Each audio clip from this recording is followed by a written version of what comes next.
Gentlemen, Mel Tucker is in trouble, but I don't necessarily think he should be. The NFL is rocking and rolling, and I got to tell you, the Chicago Bears absolutely stink.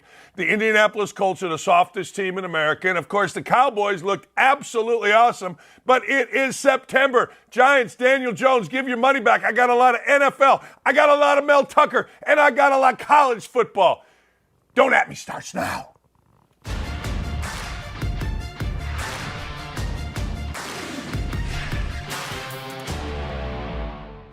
Hey, good morning. It is Don't At Me. The news over the weekend. We're going to get into all your NFL. Mel Tucker, a.k.a. Mel Tugger. See what we did there? That actually came from a legend of Indiana basketball to me via text. Hey, look, Mel Tucker is probably going to be fired. There's going to be a press conference today at, I don't know, maybe around 5 o'clock. It's Michigan State. They can't help screw it up. It's the home of Larry Nassar. It's the home of Mel Tucker. It's the home of all kinds of crazy people that couldn't get into Michigan. Of course, they're going to screw this up. But the question becomes, this is the weirdest thing I've ever heard. I got to tell you, in coaching, I've heard a lot of weird stuff. I've done a lot of weird stuff. I'm that guy. But I got to tell you, this is the weirdest thing I've ever heard of in coaching. It is absurd to me that this entire situation has unfolded. Let me break it down for you. There is a woman named Brenda Tracy. She is a former rape victim, a sexual assault prevention advocate who was gang raped 4 college players in 1998. She filed a complaint against Tucker and alleged that the coach had asked whether she would date him if he weren't already married and masturbated without consent during a phone call, according to USA Today. Yeah, there's something going on here. These two had ongoing conversations. These two had all kinds of things happening. She asked him or told him she got comfortable enough to tell him, I need to work out so I look better naked. I understand we're always supposed to believe the victim, but I have a sister, 25 years, sexual assault prosecutor. My sister's best friend is the lady Rebecca in that report. I tried to get Rebecca on, but smartly, she ain't talking. But the situation is this. You say to me, why is Mel Tucker and his private life being involved here with his professional life? Why is he being fired? I'll tell you, and here it is.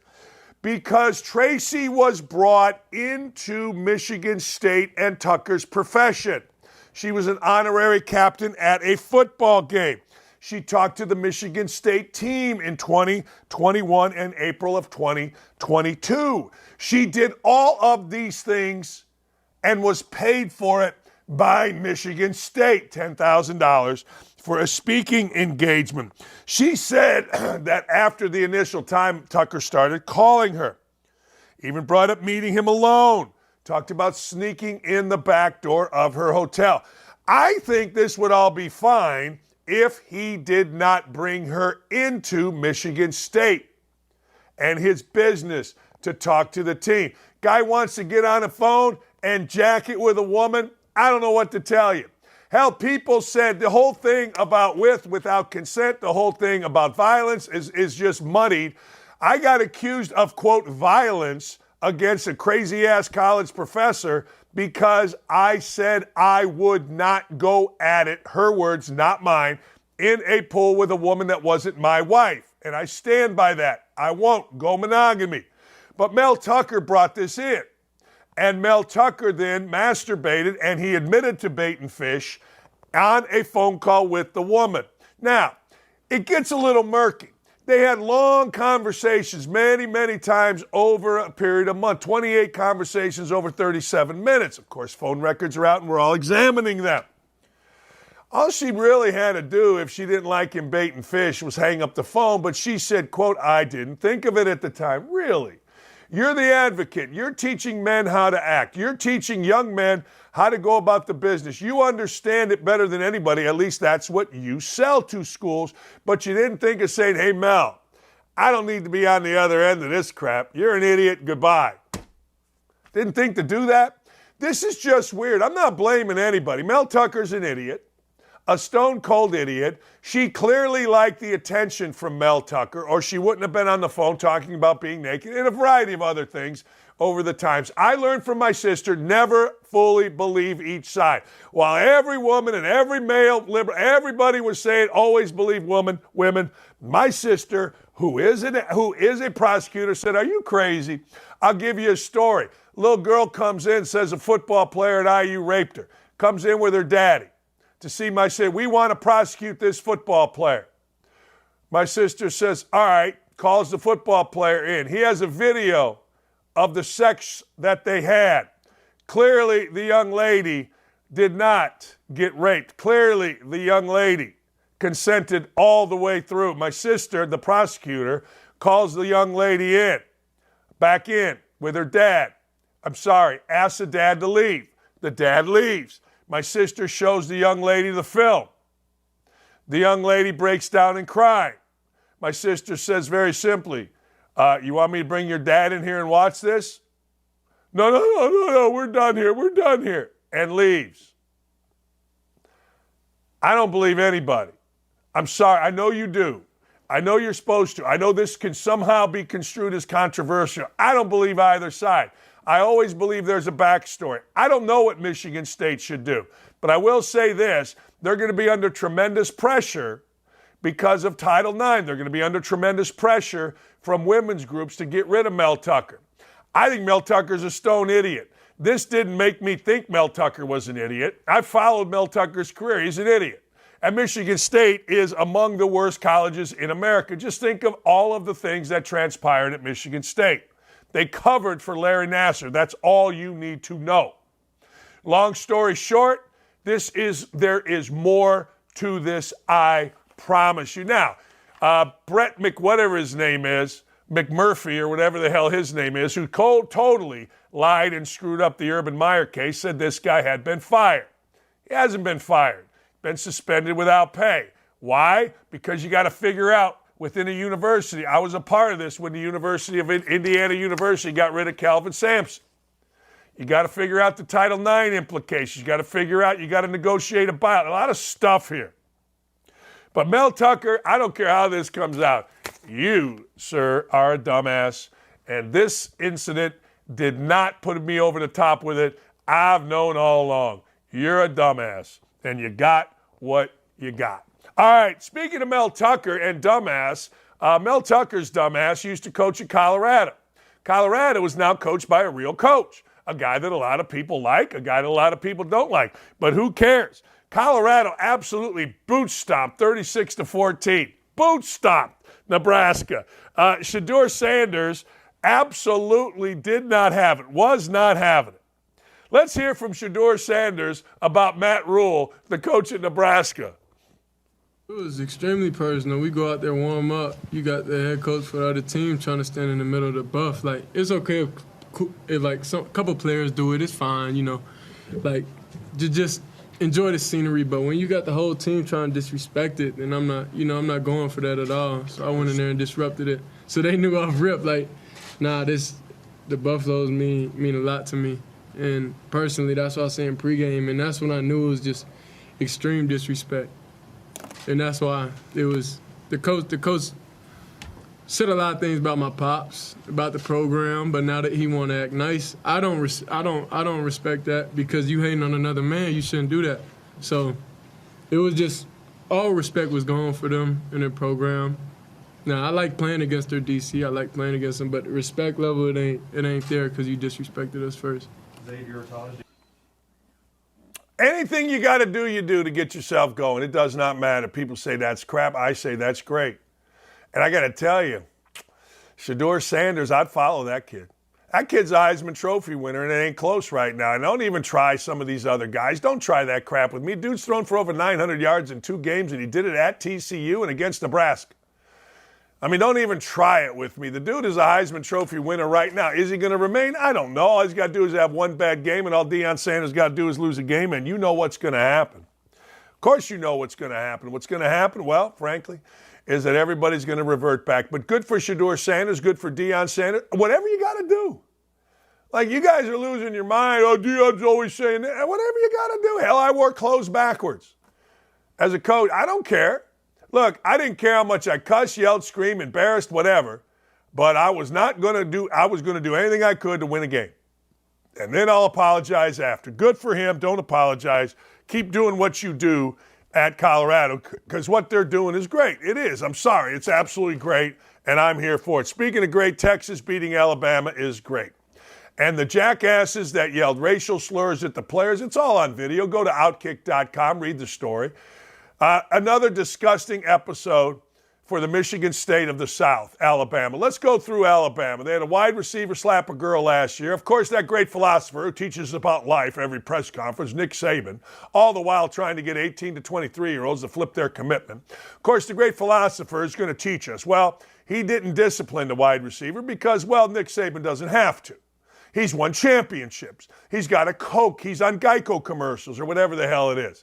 Yay, rah. Go fight, win, Nick Saban. But here it is, your school again embarrasses itself. Oh, wait a second. We had a murder in the basketball program, and the dumbest of all men's basketball coaches, Nate Oates, had no idea to just shut up. Don't invoke Ray Lewis. Don't be an idiot. But apparently, when you go to Alabama and coach, you become an idiot. Good coach, I suppose, everybody tells me, but an idiot. So anyway, now those guys are yelling racist slurs, but guess what? Texas absolutely dominated them, 34-24 in Tuscaloosa. And I got to tell you, I don't know if Texas is back. The little kid Sam Ehlinger said it, and everybody lost their mind. But I'll tell you this. I will say Alabama's quarterback stinks. Alabama got boot stomped physically, and Texas looked damn good. So good that I have rescinded my Sark is just a figment of people's imagination. Sark can coach. Seems like a damn good coach, and I am all in on it. We're going to get to the NFL in a minute, but we take a quick break to show you Donald Trump. Donald Trump showed up at the Iowa State game to thunderous applause. Now, the media wants to tell you that he got flipped off by a couple of the corn folk. That's going to happen. Look, you get 50, 60, whatever thousand people in a building. Some are going to boo. Most would cheer. Most absolutely lost their mind. Let's listen.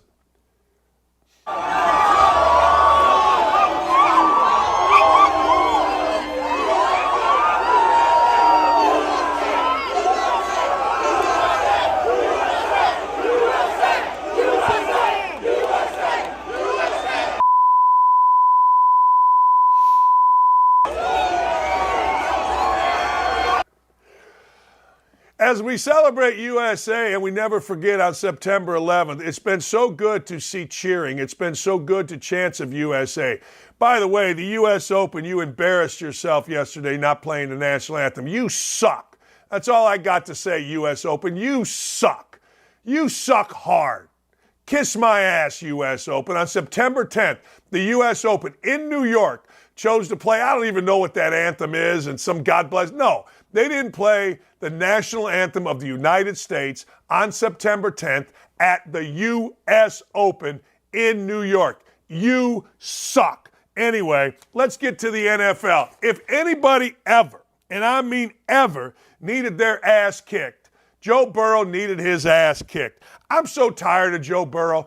The redeeming quality of Joe Burrow is he is an absolute doppelganger for my guy Jared, my stepson Jared. I mean, they look alike like it's their job. But Joe Burrow, I'm tired of. I've had enough of Joe Burrow. So Joe Burrow signs a big contract. Joe Burrow decides, I'm really good. Everybody pay attention to me. Yeah, pay attention. Shut up.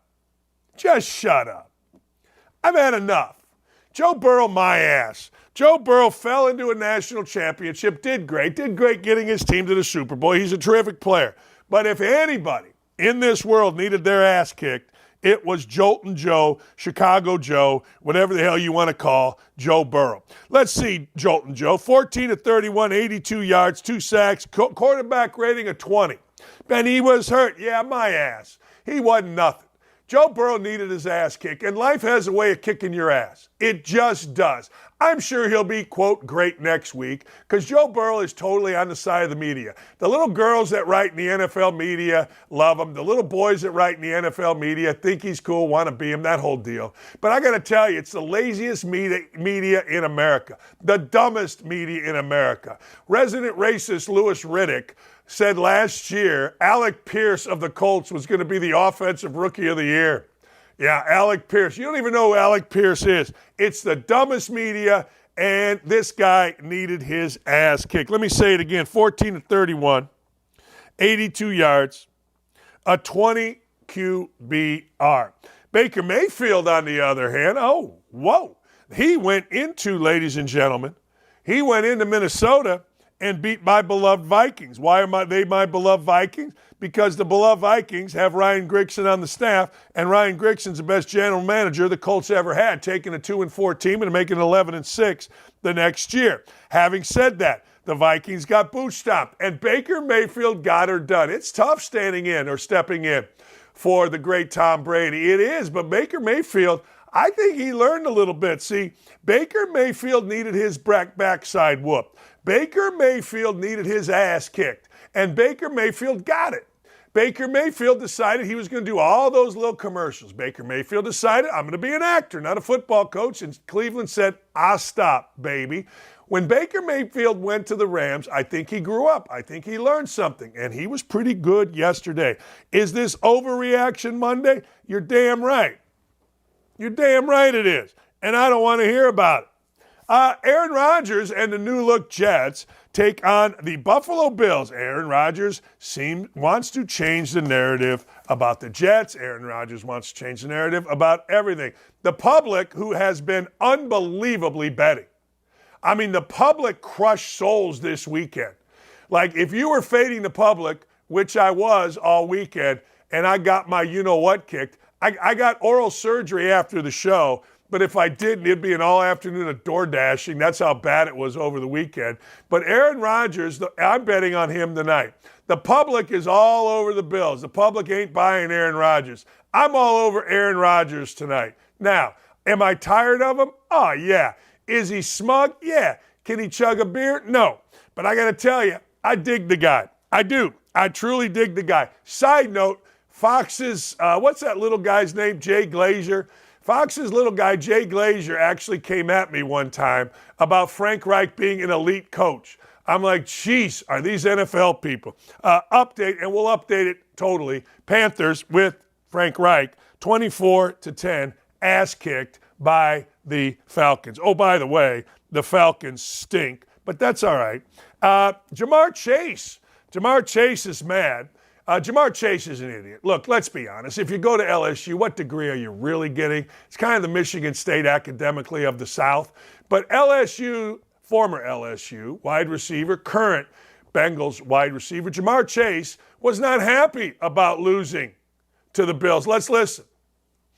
It's frustrating because I called their ass elves, and we just lost to some elves. So I'm pissed on my part. I'm pissed on that. And like I said, man, we got missed opportunities. We didn't capitalize on it. And we lost, so that's how we lost. With that said, you went to the Super Bowl 2 years ago, or the AFC Championship last year. You didn't beat Cleveland up here both years. You don't throw the baby out with the bathwater, right? It's one game. Yeah, I guess. I mean, I know on you're me. not. I'm holding it on me. I'm not doing all that. You know what I'm saying? I'm trying to play my part and do what I can do for the team. So I'm pissed at it. Like, who's that idiot looking at? Dude's 22 years old, hasn't wiped his ass as a human being, but he can't look at people in the eye. And the guy reporter, yeah, whatever. Anyway, don't get me started. Well, those elves kicked your ass. And now you get a chance to go back and talk and figure it out. My beloved Colts, ladies and gentlemen, are the softest team in the NFL until further notice. The Colts, who actually led the NFL last year in fourth quarter plus minus 63. They got their brains beat out in the fourth quarter, which tells you what? They are soft. They got outscored 14-0 yesterday. To put it, well, the Colts and the NFL.com people and every little NFL media guy decided years ago that the general manager, Chris Ballard, was, quote, the NFL's best general manager. Well, the NFL's best general manager is 10 games under 500, never won the worst division in football in 7 years, no home playoff games, 7 quarterbacks, 5 head coaches, and we got a complete mess.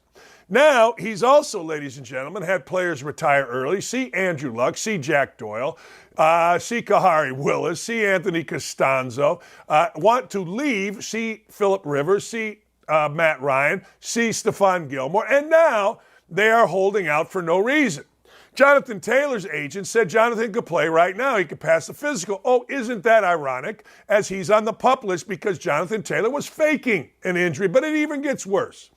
Our guy, the world's greatest general manager, well, he shopped around Jonathan Taylor. Who did he want? He wanted the best wide receiver for the Green Bay Packers, Christian Watson. Now, here's why you got to understand something. The world's greatest general manager is actually the dumbest general manager. We have told this clown, Chris Ballard, for years, you got to build from the outside in. You got to get wide receivers, playmakers, corners, and edge rushers. He's gone the edge rusher route, but everyone he's got has stunk. See Yannick Ngakoue, who is awful. See Kwity Paye, who didn't show up. He went from inside out. He paid the world's highest salaries to offensive linemen. $20 million for the center, $20 million for the left guard, 6th pick of the draft for the left guard, $19 million for the right tackle. This is how dumb our guy is, but he thought, I have a chance to make this right. I'm going to go to Green Bay and ask for Christian Watson because finally I've decided we need a wide receiver. Packers laughed in his face, hung up the phone, and that deal was done. And now this guy, Jonathan Taylor, is currently sitting on his dupayage at home watching his team. Now, if I'm the Colts, I got to rethink. Deion Jackson ran 100 times for 0 yards. Some guy named Evan Hull played a little bit and got hurt. I don't even know who was running. It was a mess. It is a mess. And America's softest football team continues to lose in the fourth quarter to the Jaguars. Shout out Rick Venturi and Matt Taylor, color commentator and play-by-play man of the Indianapolis Colts. I was driving yesterday listening, and they were awesome. Shout out Rick Venturi for always being honest about the Colts and saying they stinks. If you don't have toughness, you can't win in the NFL, and the Colts don't have toughness. They stinks.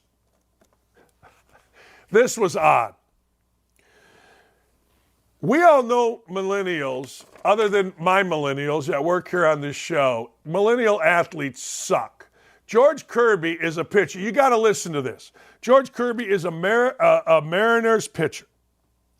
George Kirby said this as a pitcher after a game. He actually said this. Listen up. I didn't execute. He had a good pitch. I wish I wasn't out there for the 7th, to be honest. So I was at 90 pitches, and I didn't think I needed to go anymore, but it is what it is. So is that a conversation in the dugout, or is it? It'll be a conversation soon. Yeah. If it looks like a BH, it's probably a BH. I mean, Major League Baseball players just piled on. Everyone, oh man, from Mark Mulder to Roger Clemens and everyone in between. Now, of course, this little batch, he had to come and apologize. That's not me. No, it's you. Look, you're looking in the screen right now. That's not me. No, it's me. It's amazing. If it looks like a BH, it's generally a BH. I threw 90 pitches. Guys, I threw 90 pitches. I'm tired. Jeez, I had to throw 90-some pitches. They shouldn't have left me out there. I didn't want the ball. Well, I'll tell you what, next time, I ain't giving you the ball. George effing Kirby, thank you for your service. I think you almost threw 100 pitches. Can you believe it? Thank you for your service, George Kirby. You threw 90 pitches. You didn't want to be out there. You shouldn't have been out there. What a soft little biatch. Hey, good for our friend Tony Dungy. We got to get Coach Dungy back on the show. He was sensational. Coco Gauff won the U.S. Open. Coco Gauff won it. She dominated it. She was fantastic. She knelt down clearly to pray. SportsCenter said she was taking it all in. I hate to break this to you, SportsCenter, but Coco Gauff was not soaking it all in this moment. She was praying. She's been very open about her Christian faith in the past. Seems pretty obvious what she is doing here. Look, if you don't think ESPN is evil, understand, ESPN is evil. They could not even They couldn't do it. Could not do it. Could not show Coco Gauff kneeling to pray. It's unbelievable. What is wrong with showing somebody and saying she's praying? What is wrong with that? What is wrong with saying Coco Gauff is praying? She's praying. Pretty cool. But they're so against family. They're so against that. They just couldn't do it. They'll tell you, here's what they'll tell you. Well, we don't know if she's praying. Really?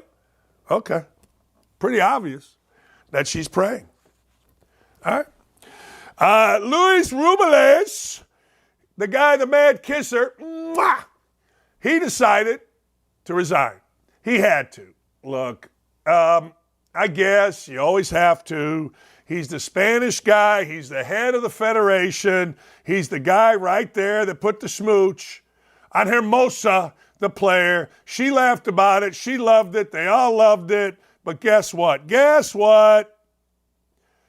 People got mad, and now he's got to resign because it was not consensual after the fact and public pressure. So now he's got to go. It's literally, it doesn't go up against Tucker, the Mad Tugger, Mel Tugger. It does not go up against him. It doesn't. As the dumbest thing I've seen in sports. The great Mel Tugger, he is the dumbest human being in sports. This guy might be second. Was it vicious? No. Was it malicious? No. Was it with any intent other than to just, celebrate a win? Yes. But it's just stupid in this day and age. It's just stupid. All right, I'm going to continue with some NFL stuff. I said the worst prepared teams earlier today on Twitter. The Chicago Bears were the worst coach team, worst prepared team. Worst prepared team part deux, Brian Daboll. But we're not going to say he's the worst coach yet. He's certainly, because he's fat and loud and cusses, Brian Daboll is considered a guy that media in the NFL like. All right?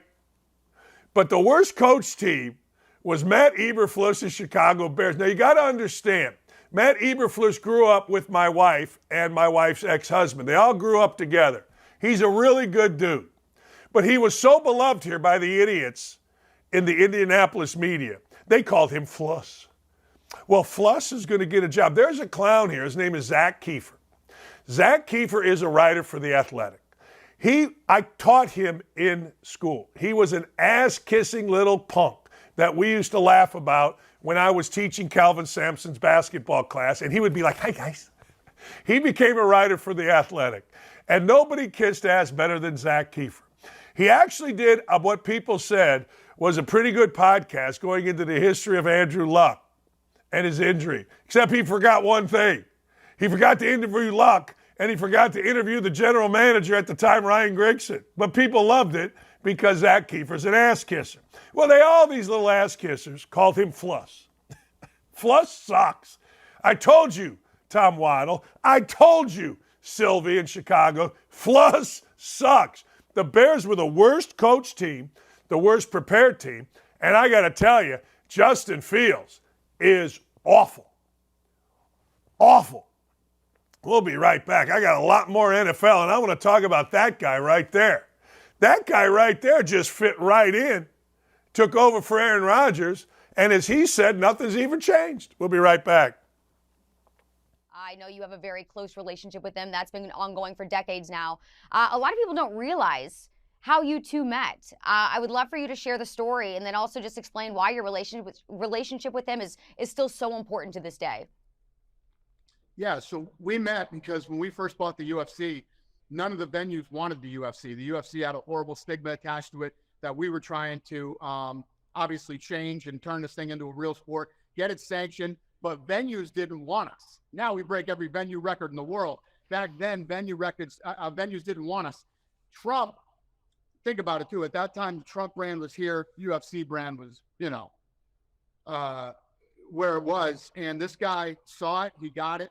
He wanted us to come to his hotel. He showed up for the first fight, stayed the last fight. Both times that we did an event with him. And then after that, everything that ever happened to me in my career after that, he was the first person to reach out, whether it was a phone call or one time he wrote me a letter on the cover of the New York Times when we got a story in the New York Times.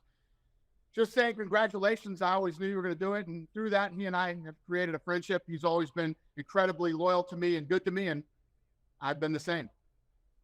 Yeah, and it's so interesting because we've seen him attend a couple of UFC events recently, and oh my gosh, the fanfare. I mean, the excitement, the energy that he stirs up in these sold-out arenas is just insane. Yeah, I think that right now in these times that we're in and some of the things that we're talking about, UFC, the fans, the fighters, the staff, everybody's pretty aligned. I wouldn't say that we're all equal politically because that's impossible to be politically equal with everybody.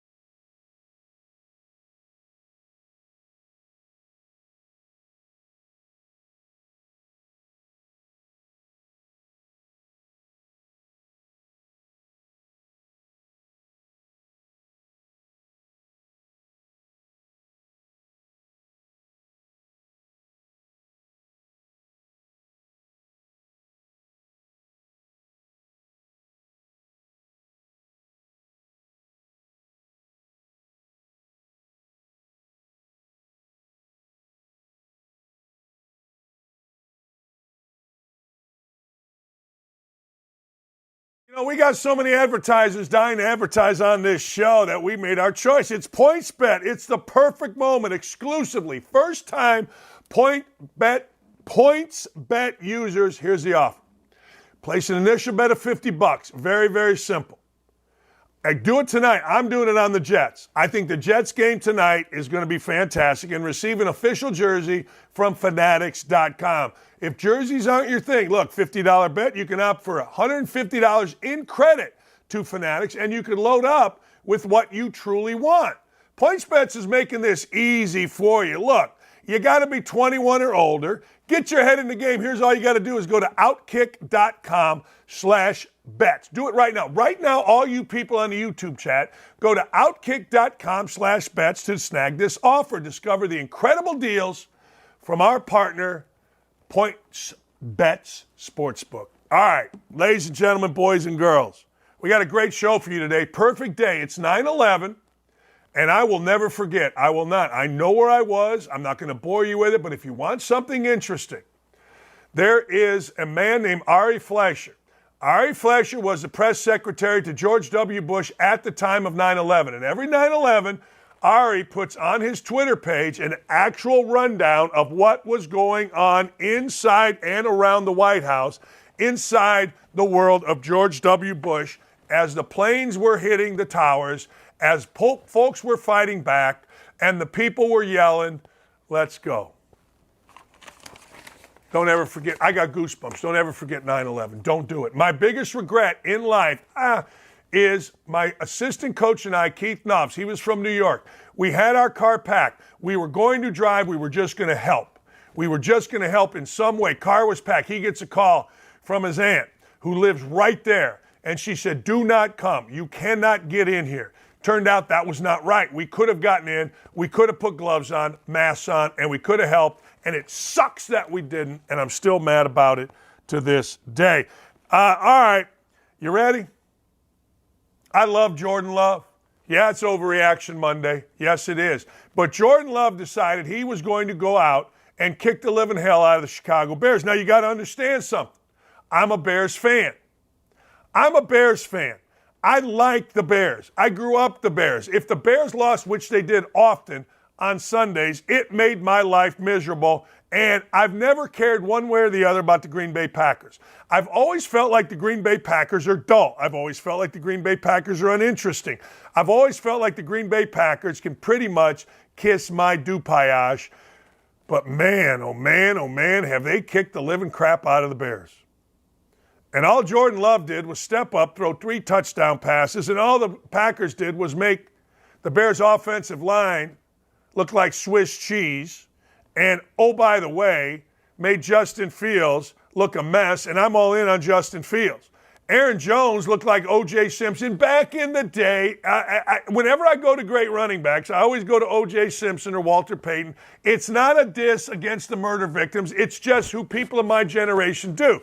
Or if I see somebody in the airport, I go, run, O.J., run. Don't at me about it. Chicago Bears were 25-5 with Aaron Rodgers under center against the Bears. I'm sorry, the Green Bay Packers were 25-5 with Aaron Rodgers under center against the Bears. They're 1-0 with Jordan Love. 22-10 with Favre. Last year, the Bears went 3-14 with Fluss, Matt Eberfluss.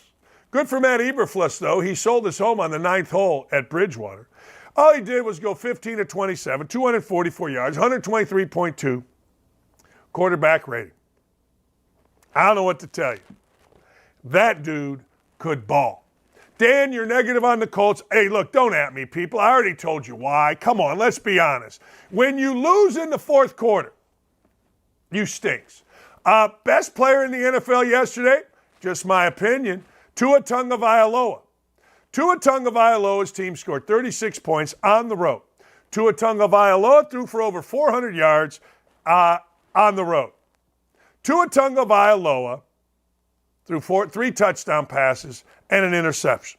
Tua Tagovailoa wasn't good yesterday. Tua Tagovailoa was great yesterday. Tua Tagovailoa was my player of the day yesterday. I'm going to go to Twitter, or better yet, I'm going to go to the YouTube chat and see who you think was your player of the day yesterday. But I got to tell you, you're going to be hard-pressed to find anybody that was better than Tua Tagovailoa. He went on the road. Now, understand this. The Chargers are one of those teams that every single person thinks is good. On the come, Justin Herbert, big money deal. He's the next big thing. Joe Burrow, same hair, same swagger. Really? Justin Herbert hasn't beaten anybody. There's a saying in coaching, he can't Mel Tucker himself. That's just one of the, ways it goes. But anyway, so Tua Tagovailoa said, screw you, I'm going in. And oh, by the way, whether you like him or not, Tyreek Hill is really, really, really, really, really, I'm going to say it, I'm nodding my head as I'm saying it, Tyreek Hill is stupid good. Stupid good. I'm just saying. He's really, really, really, really, really good. So, there you go, ladies and gentlemen. Worst prepared team, Giants, Bears. Worst coach team, Chicago Bears. I'll make the argument, worst player, Justin Fields. Softest team, Indianapolis Colts. They got outscored 14-0. When they had to get a stop, they couldn't get a stop. I know I have bias here. I know. Coach that continues doing what he does, Frank Reich, ass kicked by the Falcons. Just saying. The Beat Goes On award, Green Bay Packers. Second best team, the 49ers, went into the Steelers and boot stomped them. You can make an argument that the 49ers were the best team. But the best team, ladies and gentlemen, I'm sorry.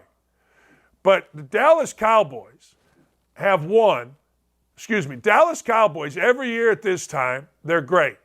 All I can go by is what's happening this year. That's all I can go by. That's it. What else can I go by?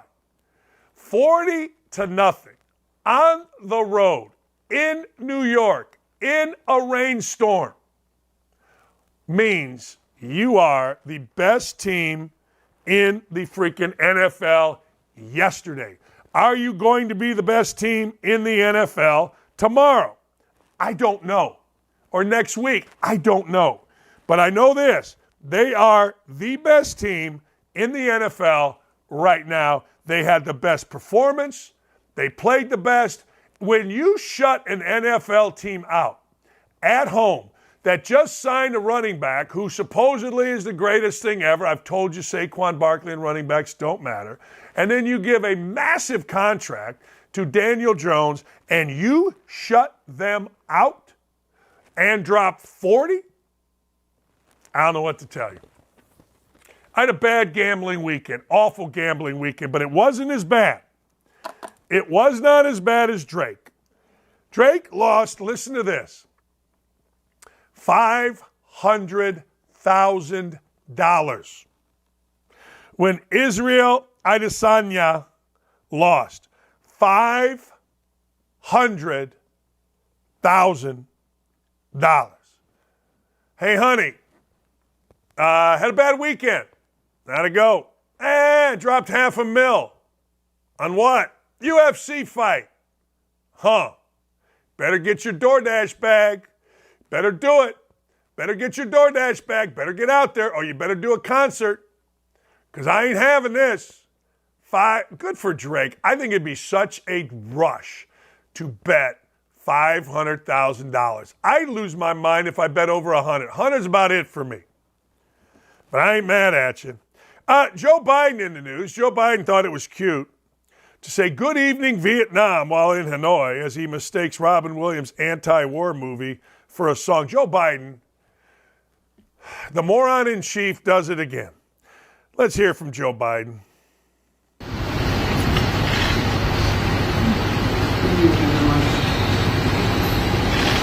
It is evening, isn't it? This around the world in 5 days is interesting. Well, there's that, one of my staff members said, remember the famous song, Good Morning Vietnam? Well, good evening Vietnam. And good morning back in America. And let's see, I'm just following my orders here.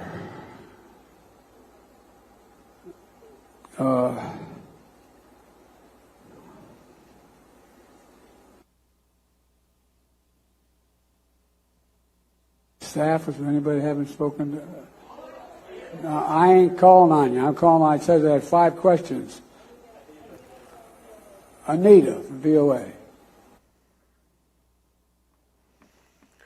The idiot in chief just can't not screw up. Today, on the anniversary of 9/11, Joe Biden is not in New York.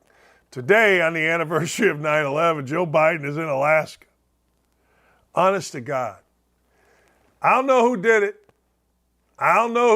But whoever voted for him, you're an idiot. Now, that's all I'm going to say. I don't care. You're an idiot. If you voted for that lying, thieving, cheating D-bag of a human being, you're an idiot. That's all I got. I mean, it's not that hard. I mean, if you voted for him, that's what you did. That's what you are. I mean, look what you did here. This I like. This I really like. This is awesome. Our staff is doing a great job today. We got a lot of videos. Glenn Youngkin is the governor of Virginia. Glenn Youngkin, the father of a girl raped in her school bathroom by a boy in a skirt after he was convicted for erupting in fury at a school board member. He should never have been prosecuted. I would vote for this guy just for that. Let's watch the video. Is wrong too. You are who you are. You cannot change that.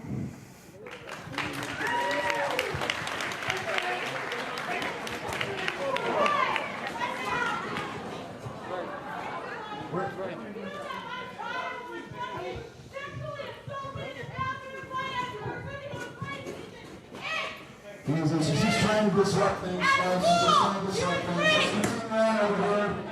Let's continue on.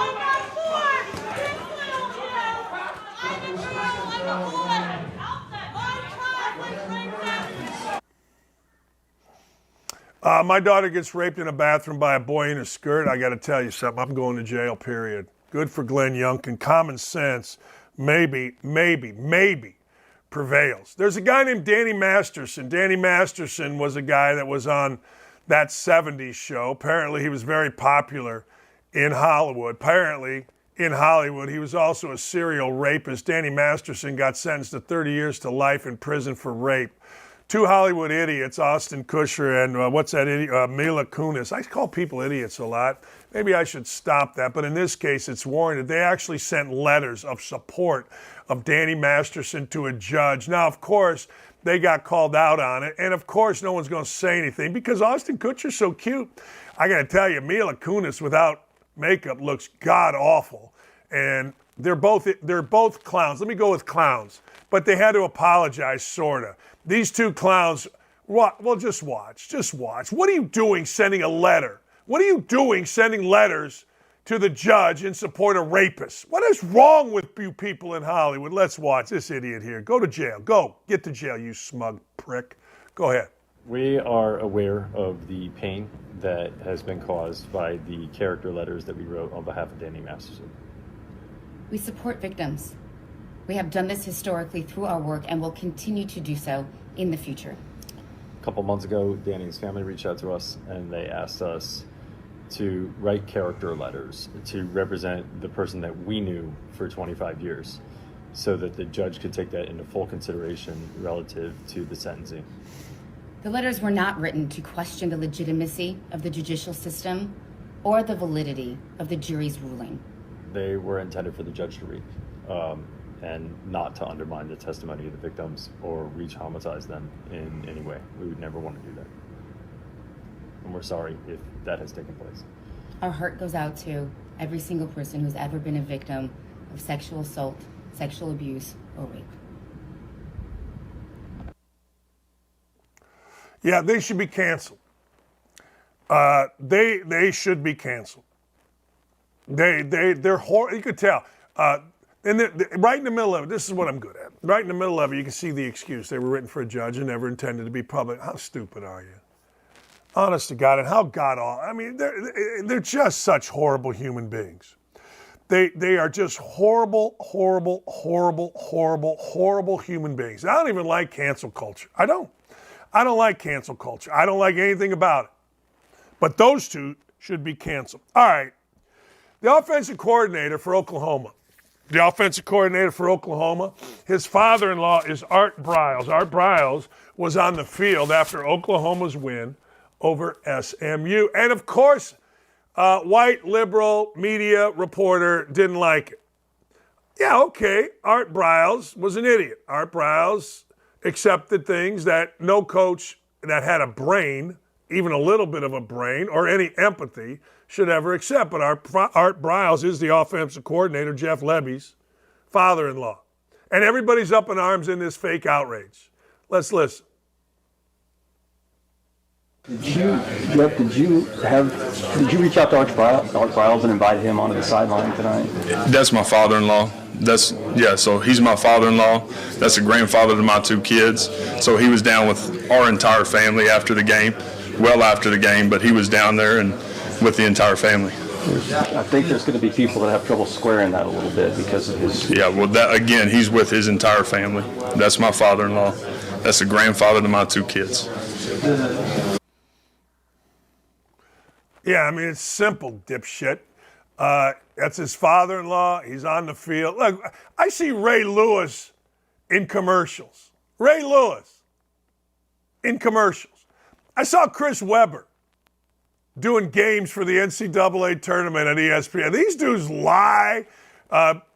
Ray Lewis involved in murder. Don't even try this. Kobe Bryant is considered a patriarch of philosophy, Mamba mentality, and he's a rapist. Well, maybe he's not. He paid off. I shouldn't say allegedly. He paid off a woman to avoid continuing a trial, which, according to his own people, he was going to get convicted in. But yet he is a philosopher. But this guy, this old man, who let heinous things go, can't come down on the field with his grandkids? Stop it. Just stop the fake outrage. Just stop the nonsense. Just stop the garbage. Stop making up things. We got a great country, but we just make up crap. So good for Jeff Lebby. Jeff Lebby stood there, and I can read his body language. He's like, yeah, Ryder boy, you're such a jackass. It's grandfather. grandfather with his kids. He can't. What's he supposed to do? I mean, you're never going to hear a white media guy be critical of Peyton Manning in his little things here, having Ray Lewis on his show, a guy that was involved in murder and lied about it, ratted people out of a murder to get back his freedom. We're not mad about that. Mamba mentality. I got Jim Tressel quoting Kobe Bryant. Just read up a little bit about Kobe Bryant. Read the police report on Kobe Bryant. But he's a great philosopher. Oh, he was welcomed in Hollywood. He was welcomed in the NBA. Yeah? He actually did the stuff, allegedly. This clown, Bryles, just covered up. I'm not defending Bryles, but I will defend his right to go down on a field. And what are you talking about? You'll never hear white boy media, little liberal media guy, be critical of Ray Lewis.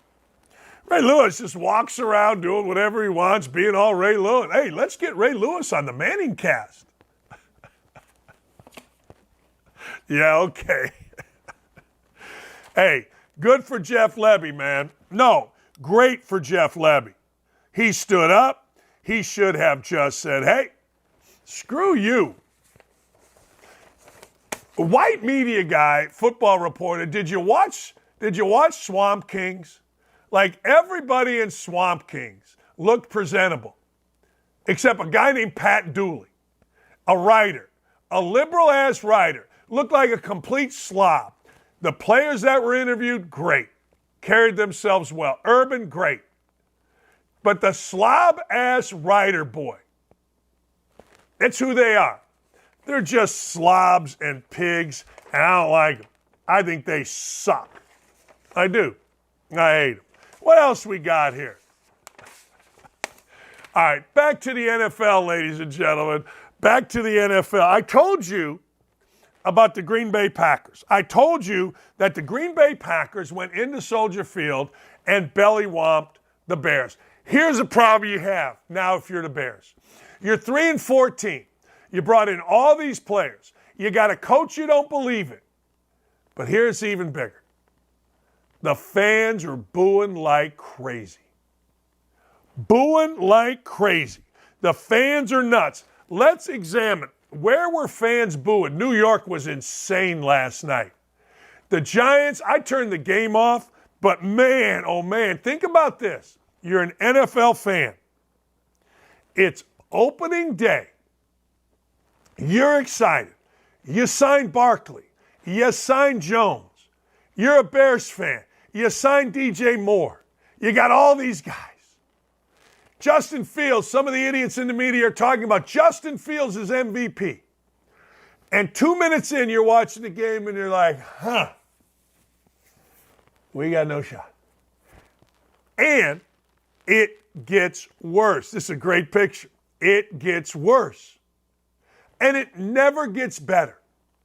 Like, let's be honest here. If you watch the Bears game, and I did, and you watch the Giants game, and I did, it was never. They could have played those games forever, and it wasn't going to get better. I'll give the Colts and I'll give Carolina this. Both teams got beat. Both teams have horrible cultures, but at least the starting quarterbacks, the rookies, look pretty good. Anthony Richardson looked pretty good. Did he look great? No. But he looked pretty good. Is he inaccurate? Crazy inaccurate. But he looked pretty, that's a great, look at this guy. He looked pretty good. Bryce Young looked pretty good. C.J. Stroud did not look pretty good. And Ryan Tannehill, man, I got to tell you, memo to Will Levis and Malik Willis. If you can't beat out Ryan Tannehill, you got to maybe sort of think about using your degree on something else in the near future. Because he was horrible. Keep them coming, Ryan. These are great pictures. Keep them coming. But that's my thing. Even the San Diego Chargers, you lost a shootout.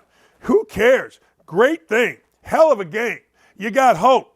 Steelers, hyped up. Mike Tomlin's the greatest coach ever. Kenny Pickett's our man. He lived and worked in the same locker room in college. He's great. 30-7. Think about this. as I recap the rest of the NFL. Brock Purdy. Brock Purdy basically told everybody, shut the hell up. Yeah, you think I'm a flash in the pan? He threw 2 touchdowns, returning from elbow surgery, and it was 30-7.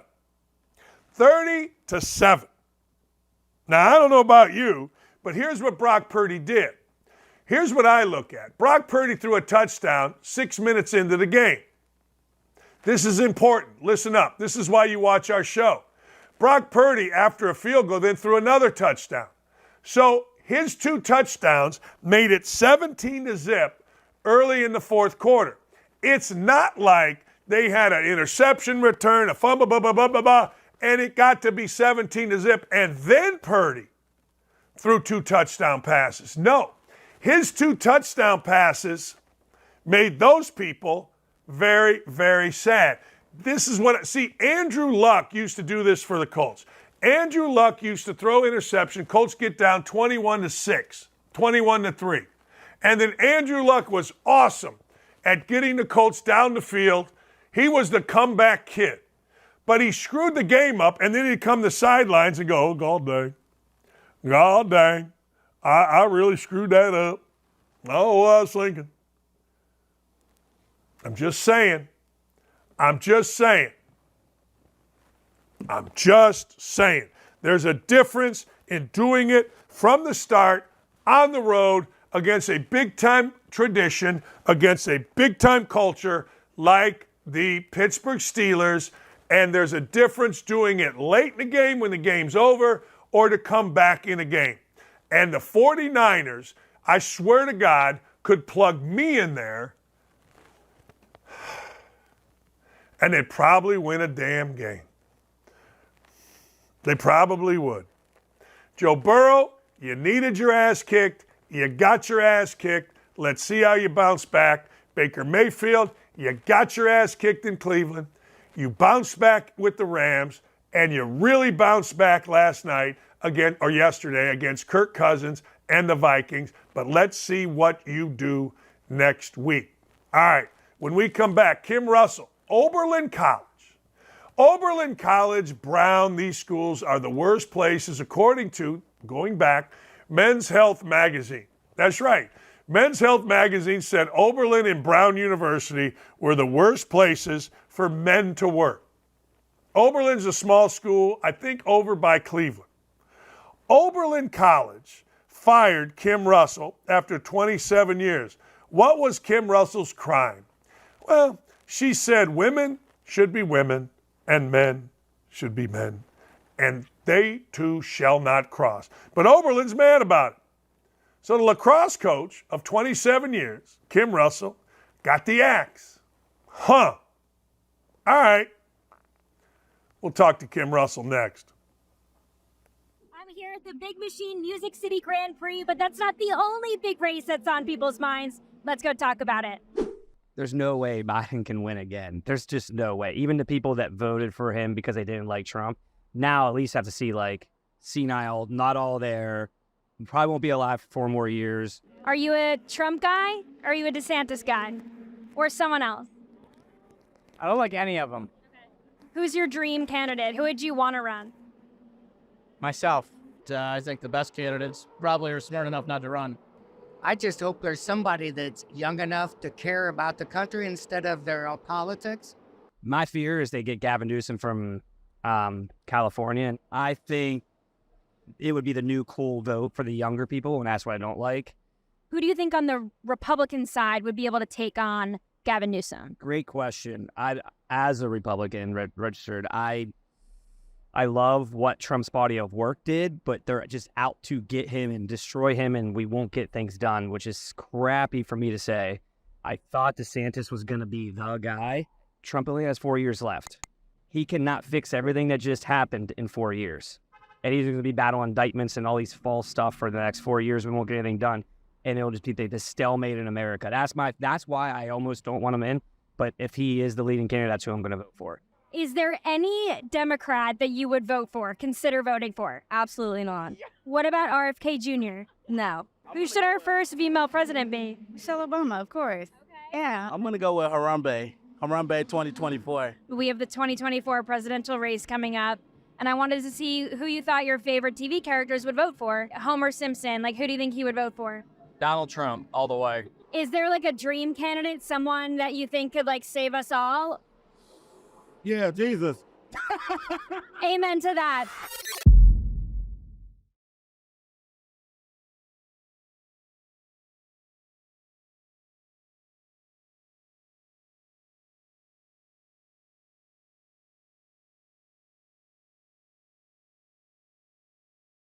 7 years, Kim Russell was a lacrosse coach, and it's really interesting at Oberlin College, and she's been considered a lot of things. Kim, I was reading about you. You were once considered the hippie coach. You had went barefooted, did all kind of things that the, quote, hippies do, and now, ladies and gentlemen, well, Kim Russell got fired at Oberlin for basically expressing, well, I'll let you explain it, but women should compete against women, men should compete against men, and oh, by the way, there are biological differences. That got you fired, Kim. Actually, I have not been fired. Oh, good. I have not been fired. I go in for a meeting at 2 today to discuss my role. And yes, I do coach barefoot. I have coached for 27 years and have been a long-time athlete myself and am a mother of 4. So I am a huge proponent of everyone playing sports and of women and girls having a space that the women before me fought so hard for us to get. My wife was one of those women, so I'm very passionate. So let me back up a second. You have not been fired. So what are you going to discuss this afternoon at 2 o'clock? What's the meeting going to be about? I have just been told that it is with the Director of Human Resources and the Athletic Director to discuss my role. So I will be listening. Does that role include being the lacrosse coach? I don't know. I'm going in to hear what they have to say. I don't know what they will propose in this meeting. Oh, man. All right, let's go to this. Why do you think, I guess this is interesting, why do you think it's so controversial to say that women should compete against women and men should compete against men, and that, in fact, there is science to back up the fact that there are biological differences? Why is that controversial? Oh, Dan, that's such a good question. I do not believe it's controversial, and I believe if we are going to allow trans women to play, so biological males to play in women's and girls' sports, why do we even have women's or girls' sports? Why would we have Title IX? Why is all there this legislation for women if we're going to take away these opportunities? So I don't understand the controversy. Has anybody, I'm sure you've asked that question. Is there any answer that you've ever gotten? No. What is the, like, when somebody comes to you and says, Kim, we got a problem, all right? You shared a video where, you said biological men and biological women have differences. Is it a free speech issue? What is the issue with you expressing this? I feel like this is a free speech issue, a little bit like what Sage Steele sued ESPN and won a ton of money off of for expressing views of her own. Is this a free speech issue? Absolutely. So there's the free speech issue. And then, again, like your wife, like you, I am passionate about girls and women having the space to compete against each other, that there are massive scientific biological differences between men and women. I've had amazing support from all over the world. And one of the people who sent me an email in support and sent it to the president of Oberlin and the athletic director had a study from Duke University that shows that men are faster than boys who are faster than women. And it showed the percentages. Then it showed the percentages of men are stronger than boys who are stronger than women, and showed the percentages. Then boys have more stamina than men, who have more stamina than women. So when it comes to sports and you just take those few things into consideration, it's not an even playing field when you allow a biological male onto the field with women. If you're going to play co-ed, you're going in knowing, right? But if you're going to play on a women's team or on a girls' team, we want a level playing field. We fought. Kim, you've been coaching 20. You've been coaching 27 years. I coached for 25 years. Could you imagine 10 years ago, 20 years ago, even having this discussion? No. It is, it's unbelievable. To me, it's complete insanity. And I do understand that this want for inclusion, right? This desire for everybody to be loved. And I understand that. I love you, whoever you want to be. But it doesn't mean that I want a biological male playing on the field with the girls I'm coaching, with any other woman, or being in our spaces where, for safety purposes, I feel that we really need women-only spaces and girls-only locker rooms. So that I'm also extremely passionate about that. And if there needs to be another space for trans, then let's have another space. But girls and women, biological women and biological girls for safety also need their own spaces. Here's what irritates me, and I've said, I totally agree with you. I mean, I don't care who you are, I don't care what you're doing, but okay, if you want to play sports, have a trans league and let's go. But here's what frustrates me. Women that are transitioning to men compete against women. Men that are transitioning to women compete against women. Like, why is it all we're going to compete against women? Like, Yale had a young man, that was transitioning to a female. He was on the Yale softball team, playing against my stepdaughter, who was on the Harvard women's team. Leah Thomas is a man transitioning to a woman, and he competes against women. It's like women don't matter. Let's just throw everybody against women and figure it out. Yeah. You will find, a few biological women who are transitioning who will compete with the men. And I believe it's to make a statement.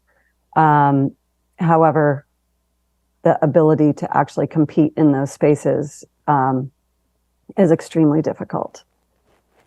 Right. Let me walk back. All right. Oberlin College. If a student, now let me just see if you're a white, female, middle, I don't ever get into women's ages, excuse me, but 56. I'm 56. All right. You're a young lady. I am the oldest coach to me. I'm the oldest head coach on staff at Oberlin College. Okay. So I look at it like this, and maybe I'm wrong. You're an easy target. Would Oberlin have the same problem if a student said the same thing? Are they targeting you? Are they targeting free speech from their coaches? Is there something more going on here because of what your demographic is? I don't know. I know that that I am not alone, that there are many others who are so afraid to speak out, and that's why I'm speaking. I think Oberlin is a microcosm of what's going on everywhere, and that at schools everywhere, whether it's colleges or high schools or elementary schools and sports, that it's happening everywhere. And so many people are afraid to speak up because they're afraid to be canceled.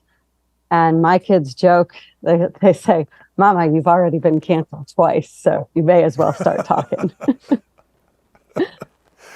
I got to tell you, that's the reason I left ESPN. I was on ESPN, and I just got, the world around me was nuts, and I wasn't allowed to speak. Others were allowed to speak that had a different demographic. And so, you know, I do you think, last thing before I let you go and you can get on with your day, do you think that is changing? Do you think that now maybe people like OutKick here or others are okay-ish to speak out without just being absolutely crushed? I don't think so. I'm going to tell you mine. I've seen what's happened to my friends Samantha Ponder and Sage Steele at ESPN getting crushed and called transphobic by USA Today. I'm not necessarily sure it's getting any better for people. I believe that it is, but that a very small group has a very loud voice, and it's the mob mentality. So the way the media is putting it out there is everybody believes that that is the majority, and it really isn't. And from the support I've gotten since speaking out, I have only gotten positive, amazing thousands of emails and calls and texts and direct messages. And I didn't even know how to use Twitter. And my son said, "Mama, you're blowing up on Twitter." And I said, "Oh, how do I even read the comments?" So it's been so heartwarming and humbling, the amount of support. I was at a U.S. Hall of Fame event this past Saturday outside of Philadelphia, where my college coach, who is the GOAT of women's lacrosse, was honored in like her 8th Hall of Fame something.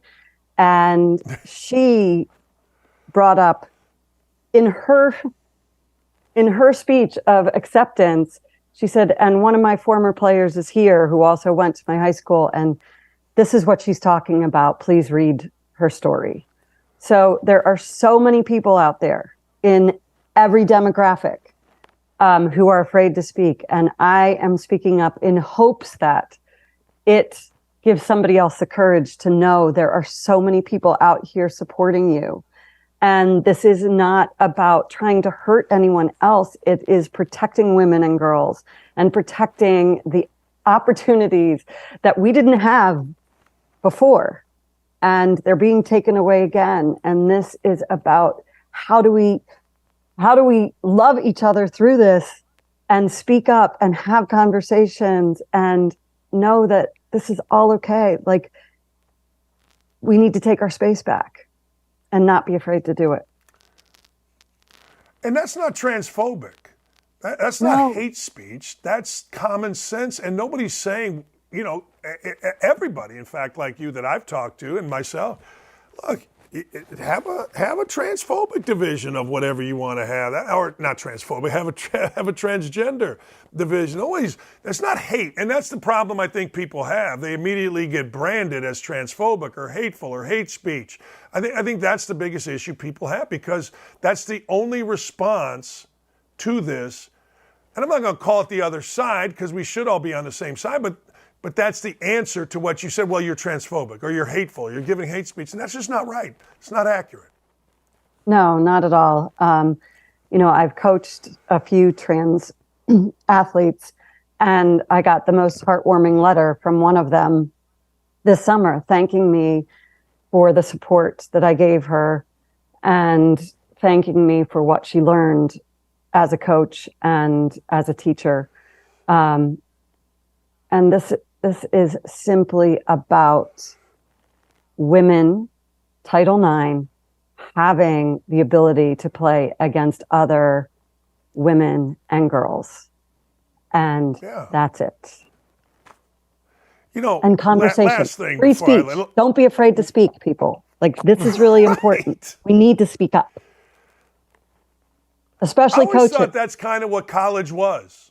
I always thought that's what, as a college coach, I was coaching Bowling Green for 10 years, Indiana for 15 years, 16 years. And I always thought that those two places, pretty liberal schools, I mean, I always thought that's what I taught. Like on September 11th, I told my players we'd canceled workouts. We educated them what went down. And we said, look, whatever you feel like saying, don't be afraid to say it. Just don't, hey, look, that's what college is for. It's what a college campus is supposed to be about. Not shutting down those whose speech you disagree with. And I mean shutting them down. Like, you got to go in front of human resources today, which, as you know, as a coach, is never a good thing, for crying out loud. That's never a good thing. That's not a good thing. Yeah. No, and I agree with you. So, I've been basically told to be quiet and coach a few times.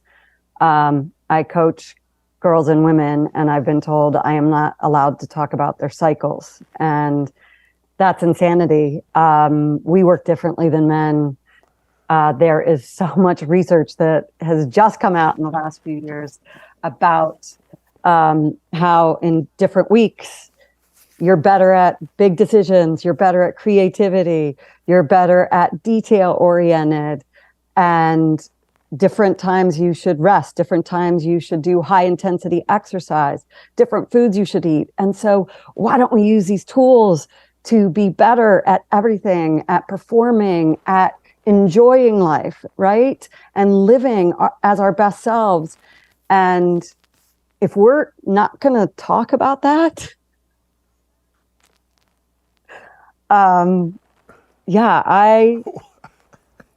let's have conversations. Come on, please. It goes back to my thing. It goes back. My wife's team at Syracuse, softball team at Syracuse. Now, Syracuse is 375 degrees below zero with snow, and she takes a team, wins the ACC, takes the team to one pitch away from the College World Series. She goes in with her sport coordinator, and they don't congratulate her. They say she needs to be more loving and nurturing. And my wife looks at her and goes, well, would you say that to Jim Boeheim, the men's coach? Like, is that what we do? And it goes back to my point, Kim. For some reason, it's like easy to attack women. Don't talk about their cycles. Don't talk about food. Don't talk about this. It's insanity what's happening with women's sports. That, to me, is the biggest issue. We just pile it all on women. I'm with you. I'm with you on this. And I'm just hoping that, again, more people will speak out, especially coaches. But I also know that they are all afraid of losing their jobs. I've talked to many who've reached out to me, and they all say, I can't believe, thank you. I can't believe you've had the courage to do this. And another that I saw this weekend said, we just talked about you at our coaches meeting. And I said, and she's at a D1 college. And I said, and what did they tell you? Be careful what you say. I said, yeah. Yep, you cannot have conversations. And how about we have conversations like to listen, to understand each other and to help each other grow, like challenge each other. What do you believe? And it's okay, right? What do you believe and why? Let's do this. Let's get better. That's what free speech is supposed to. That's what free speech is supposed to promote, not limit. Right there, what you just said. Yeah. You know what the great thing is about getting older, Kim? If you listened and you saved money, you don't give a rat's ass about losing your job. I'm 61. I'm like, screw it. Do whatever you want. Hopefully. Yes. Yep. Kim, good luck today. Thank you. Good luck today. I'm really, how will a guy like me, because I'm not done here with you, lady. I want to know what happens in this meeting. Tell your son to figure out how to get on Twitter and DM Dan Dakich on Twitter and let me know what happens. I'm really curious. My wife just texted me, says, Dan, we got to know what happens in this meeting. So please, if you don't mind, Kim, love to know. And good luck. Okay. Thank you so much. Thanks for having me on here and giving me another platform to say, come on, guys, let's do this. Speak up. We got to save our girls and women. Let's go. We do. We absolutely do. And you're a perfect voice for it. You're awesome. Thank you so much, Kim. Please let us know. You're welcome. I will. It's our pleasure. I think I might even be able to do that now. I hope you do. I hope you do.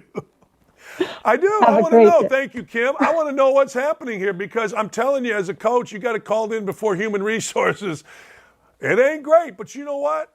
There are some things worth fighting for, and I swear to you, I admire women like Kim Russell.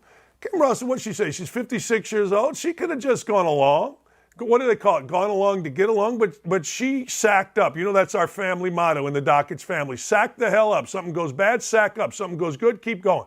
And she is speaking out, and she is absolutely right. I guarantee you, the silent majority, which needs not be silent anymore on issues like this, is in her favor. But I also guarantee you that 99% of coaches are going, hey, man, wait a second. I don't need this. And that sucks because I've always believed, like, I went and slept in a field for apartheid when I was in college as a basketball player in Indiana. I didn't know what apartheid was until I decided to check it out. And I always thought, you know what? I'm going to college. I'm supposed to speak on issues. I remember Bill Walton doing that, and I thought, hey, but good for Kim. I want to absolutely know what in the hell is going on here. Stock up, stock down, ladies and gentlemen. That was fantastic, and I thank Kim and all of her people for coming on here. It was awesome. Thank you, Katie, for getting that done, as always. Look, stock up, stock down. I got it. Ladies and gentlemen, stock up Kim Russell for speaking out. That's right. Kim Russell is not being quiet. Kim Russell, 27 years as a coach, lacrosse, women's coach, Oberlin College, in 8 million different halls of fame. Has a legacy beyond any other. Players that absolutely respect her come back, but she really put it all on the line to speak. So we will always support that. Stock up. Governor Kyle Youngkin in the great state of Virginia pardoning a man who went nuts at a school board meeting after his daughter was raped in a bathroom by a transgender boy in a skirt, as they called him. He went nuts. He got convicted. He, ladies and gentlemen, went to jail, and the governor of Virginia pardoned him. Let's have some common sense in our law. Stock up Texas football. Texas football last year had a real chance to beat Alabama at home and get the Sarkisian era started. Well, guess what? Quinn Ewers, the quarterback, got hurt. Dream over. This year in Tuscaloosa against Alabama, Quinn Ewers et al. Just started dominating stuff. The line on both sides kicked the living crap out of Alabama, and Alabama goes down at home in kind of a rout. I mean, if that game had continued going, guess what? Texas would not have come back. Texas would not have given up the lead. Alabama would have gotten its beat even by more. Tyreek Hill, I don't know what to tell you. You can like him, you can dislike him, but from a purely football standpoint, Tyreek Hill is electric. Like, hey, I think Tyreek Hill is the prototype of what every NFL team should need. A quick guy that can get open. Maybe the Colts found one in a kid named Josh Downs, but Tyreek Hill is no joke, and the combination of Tyreek Hill and Tua Tagovailoa led the Dolphins to a 36-34 victory, and all Tyreek Hill did was listen to this. 11 catches, 215 yards, 19.5 yards a carry, 2 touchdowns, and a long of 47. Jalen Waddle, 4 catches, 78 yards, 19.5 yards a carry, no touchdowns, but is a stud. They actually threw to Tyreek Hill 15 times in the game. Don't at me, people. Jordan Love. I'm not going to make this a referendum at all about, well, you got to sit quarterbacks for a couple years. Let me say this. Quarterbacks that have sat for a few years, including Brett Favre in Atlanta, have done really well with the Green Bay Packers. Jordan Love, 15 of 27, 248 yards, 3 touchdowns, 3 rushes, 12 yards, made his own clothes, taught Arthur Murray dancing, is a whiz in the kitchen. He, baby, has all of it. Stock down, Mel Tugger. Mel decided he was going to get on the phone with a sexual assault advocate and go Jeffrey Toobin on it. Yeah, he did. And then explain that, man, I hate my marriage. I don't like it. Blah, blah, blah, blah, blah. Stock down also to the lady Tracy for being involved in this as well. You're an advocate. You're a professional. You're paid by Michigan State. Get your ass away from this. No reason for you to be involved in something like this. Brenda Tracy, no reason. Stock down to you, too. This is one of the weirdest, oddest things that I have ever come across in my lifetime of being in sports. Mel Tugger and his fate will be decided somewhat at 5 o'clock today as the skeeziest university in America, Michigan State, its interim president and AD will hold a press conference. They will gum it up. Here's the problem. Michigan State knew about this investigation for a long, long time. Only when it became public did Michigan State decide to do something to it. And those of you that say Mel Tugger, and his personal life should be kept out of this, I disagree. He intersected them when he brought Brenda Tracy, the advocate, to Michigan State, made her an honorary captain, spoke in front of the team 2 times, and paid her $10,000. I'm just saying. I'm sorry. They had a press conference yesterday at 5 o'clock where they announced he was going to be suspended without pay. My bad. That's why Nick is the best. He just straightened me out. Ashton Kutcher and Mila Kunis. Can we play this ridiculous video again? So these 2 idiots decided that they were going to write a letter in support of a serial rapist, a guy named Daniel Masterson. Daniel Masterson was a friend of theirs on the 70s show. Daniel Masterson got sentenced for many rapes, 3 in fact, 30 to life in prison. These 2 clowns got caught. So, of course, these 2 clowns decided they were going to go on camera. Can I show the video real quick or no? We are aware of the pain that has been caused by the character letters that we wrote on behalf of Danny Masterson. We support victims. We have done this historically through our work and will continue to do so in the future.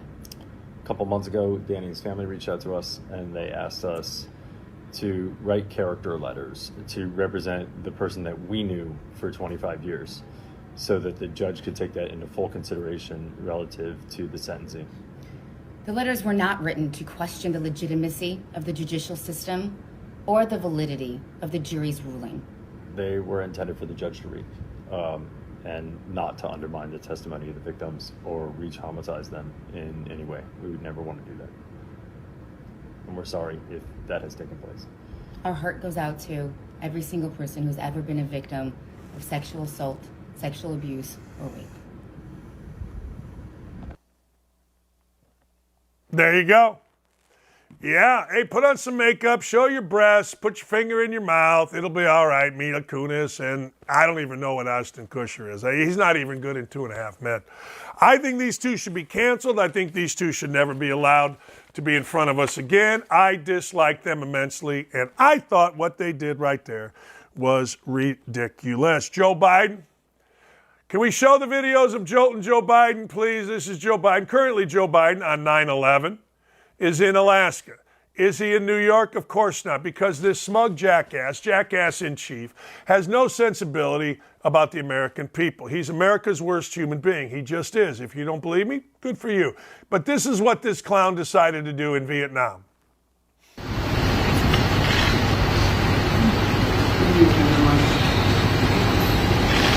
It is easy, isn't it?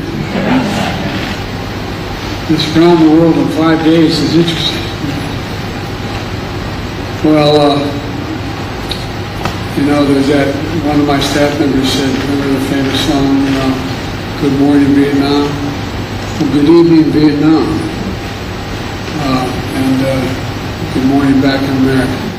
And let's see, I'm just following my orders here.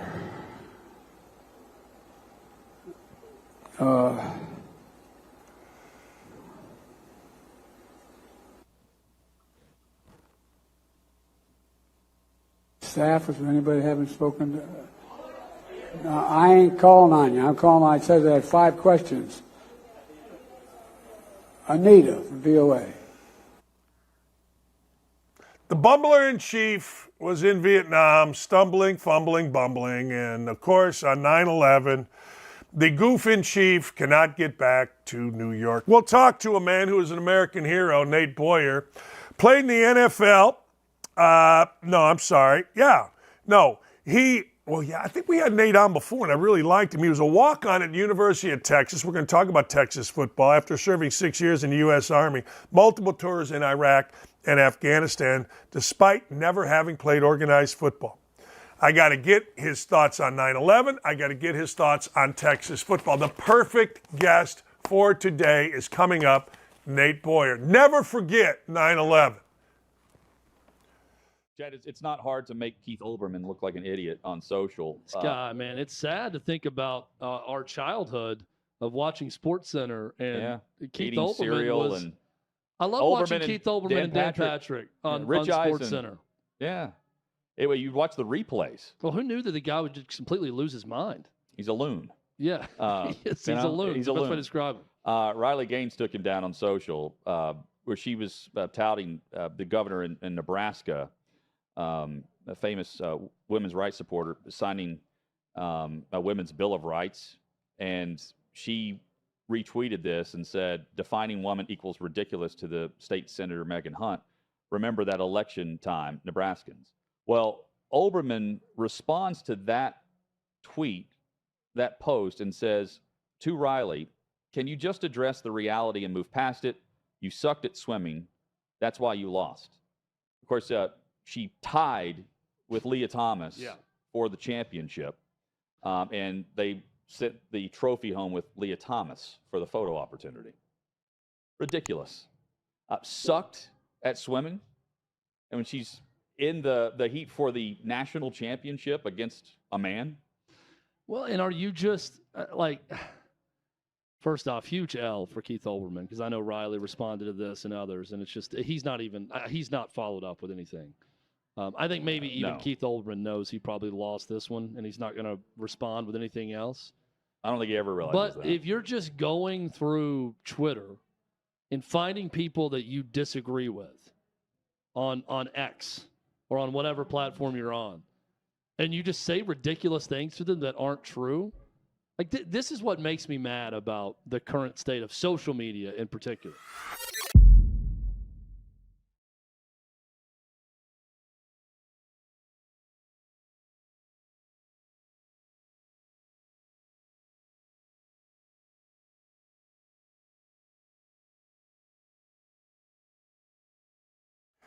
Hey, Nate Boyer walked on at the University of Texas after serving 6 years in multiple tours in Afghanistan and Iraq. You're the perfect guy to have here because, as you said, we're going to talk about two distinctly different things, 9/11 and, of course, Texas football.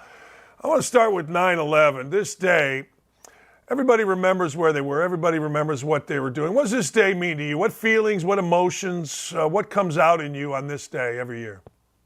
Yeah, I mean, first of all, it being 22 years later, to think about, to tie it into football, honestly, to think that the guys on the field, for instance, on Saturday, all the players, none of them were alive or were babies when this happened. It was wild to me because it doesn't seem that long ago. But, I was living in Los Angeles. I was 20 years old. I actually considered the military my senior year in high school and didn't end up signing up.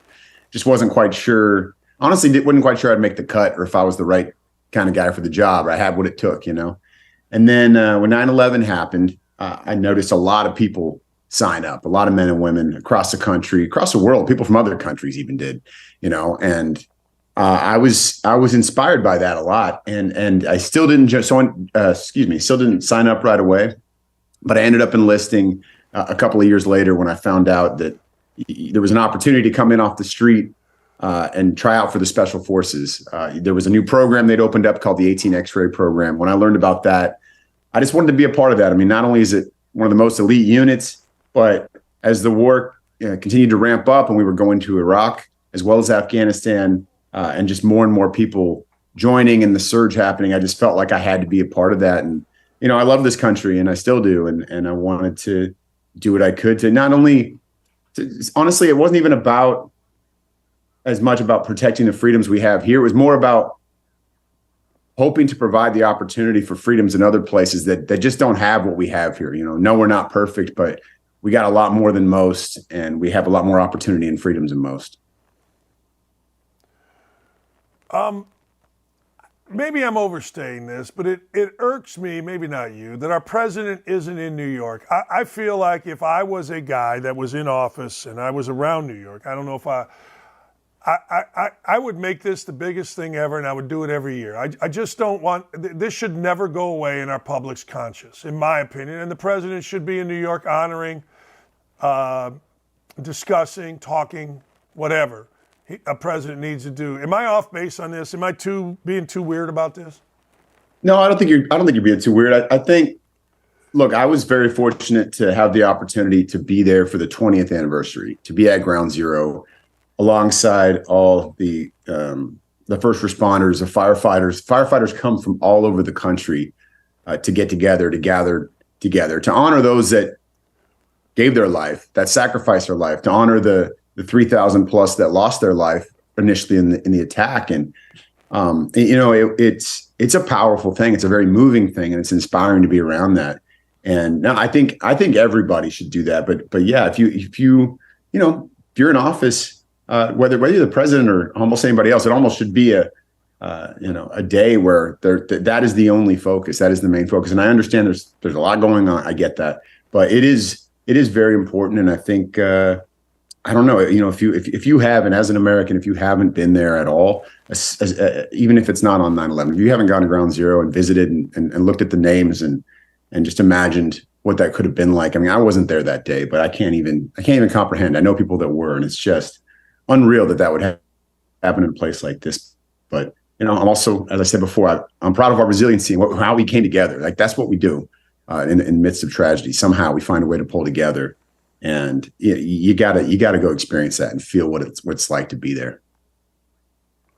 Man, I totally agree. We had the opportunity to do that, and Jesus, is that moving? Hey, I got to go back to something. So you joined the military. You didn't know you had the right stuff, and then you joined the military. And not only do you join the military, I guess you had the right stuff because you ended up in one of the elite units. I mean, you didn't just go in there to shuffle papers, my man. You went from not having the right stuff to being a freaking warrior. Yeah, I appreciate that. I think, honestly, part of my insecurity or not being sure if I was enough, if I was tough enough or man enough or whatever, I think that really propelled me. Maybe a little bit of that fear that I wasn't the right guy for the job just made me work that much harder and show up every day. And eventually you start to believe that, you start to be, when you're around people that are the right stuff, that are the right people enough, and you follow them, you sort of become that. People can change. I truly believe that. I don't think that's impossible. Some people choose not to change, and they won't forever, and that's fine. But I think you can grow, you can change, you can learn, and you can develop grit and toughness and all these things. And if I didn't do that, if I didn't sign up, sign on the dotted line, take the oath, whether I was a Green Beret or not, if I didn't do that, these other things I've been able to be a part of in my life, I never even would have tried them. I mean, it gave me so much confidence and belief in myself. There's so many valuable skills that you learn from that experience, not to mention you're doing some very honorable work, and you're fighting alongside some of the best people in the world. And it's just, I wouldn't change it. I mean, if I had to do it again, I would do it sooner. That's the only thing I would do different. But I really was proud to be a part of that. And yeah, it was just showing up every day and not quitting. That's how eventually you just get through it. I mean, that's a lot of things in life, though. I mean, I think you could probably attest to that. Life's a war of attrition. People just give up. They eventually roll over. But if you just keep showing up, we say in the military, right place, right time, right uniform. I like to add with the right attitude. You'll get through it. You'll get through it. As hard as it may seem, you'll get through it. Yeah, you guys always amaze me. You've been on our show before. We talked more about your telling, basically Colin Kaepernick to kneel, not sit. But you guys always amaze me by how humble you are. Like, I would like to just sit back when you're with a bunch of your buddies and you're discussing over beer or whatever it is. I'd like to sit behind you and watch how you guys talk about the missions with other guys that were on those missions. I think that'd be fascinating. Because I got to believe I'd be like, yeah, this is what we did, pal. What the hell did you do? I don't know. You guys are always so damn humble. You guys are. It's like, come on. It's definitely ingrained into us. But at the same time, you know what? A lot of us have been around folks, including I've done this as well. I mean, that have done way more heroic stuff than us, have lost way more than us, whether it's their life, limb, And so it almost feels unfair sometimes to feel like to even want to discuss that and talk about that because of, and it's not that not that I'm ashamed of it, or it's not that I, think it's not something that we can talk about. It's just there's so many guys that have done so much more, and I'm not just saying that to act humble. I mean, I'm being genuine. You're around it, and you're just like, geez, I can't even imagine. You know what I'm saying? I know you guys are you're always genuine with that stuff. I mean, look, guy down the street makes a putt to win $5. I got to hear about it. How great he is, and you guys are in there. You know what I mean? It's like, come on, you guys are the best. I swear to God. Appreciate it, man. Every time I talk to you, or I have two cousins. One's flew Apache helicopters, and the other one was a doctor all over the world. I'm like, I'm a less human being. I got to go lift weights. I got to go read the Bible. I got to go. I don't know. I got to go stop crime somewhere, Nate. I got to do something, man. I got to do something. You guys make me feel great and bad at the same time. Hey, I appreciate you having me on, awesome. Sharing our stories. That's a big part of it. I mean, it does mean a lot. It's freaking awesome. No, it's freaking awesome. It is. So 6 years in Iraq, you never played organized football. You're like, screw it. I'll go walk on at Texas and then become an NFL player. I mean, damn. Yeah, okay, I'll brag a little bit. Now it's time to brag. The craziest part of that to me is that as I look back on it more and more, it didn't seem crazy at the time because I had a lot of confidence and belief in myself, but I never played football in my entire life before I went to Texas. Like I played other sports, but I never played football, and I regretted it. Regretted not doing it because it's my favorite sport. I grew up a 49ers fan during the Montana Rice and Ronnie Lott era, where they just were dominant.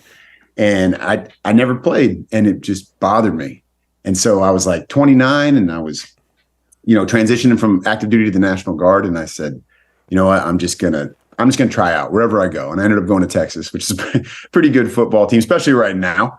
And I walked on. Hold on. I made it. Hold on. Okay. Hold on. Hang on. Like, you're going to play football. You're in California. I mean, San Luis Obispo, or I don't know, Whittier College or something. But no. I'm Nate freaking Boyer. I just saved the world. I got to go to Texas. Like, come on. How did you end up at, don't just gloss that over. How did you end up at Texas? Well, I'd never lived in Texas, but I knew they were really good to their veterans generally, right? I kind of knew that just from knowing that from hearing, talking to people and just kind of hearing through the grapevine that was a good place to go when you're getting out. So I was stationed a bunch of places. I was in Fort Benning, Georgia, Fort Bragg, North Carolina. I was in Okinawa. I was in Colorado Springs at Fort Carson. And it was just like, I don't know. I visited Austin once. I loved the campus. It's a great school. At the time, they were really good at football as well. This was Colt McCoy era. So they went to the Rose Bowl, I think back to back maybe, and barely lost a national championship game to Alabama, as we'll get to in a second. But, and it was just like, all right, man, I'm going to go there. I love the brand.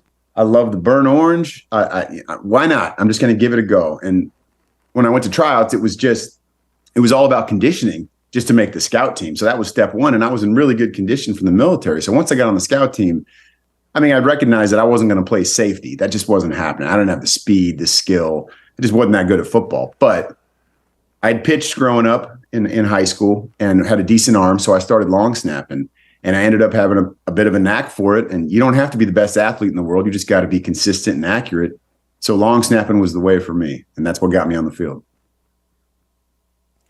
See, that's what, all right. I'm going to go to Texas. All right. You can do it right now. You got eligibility, maybe.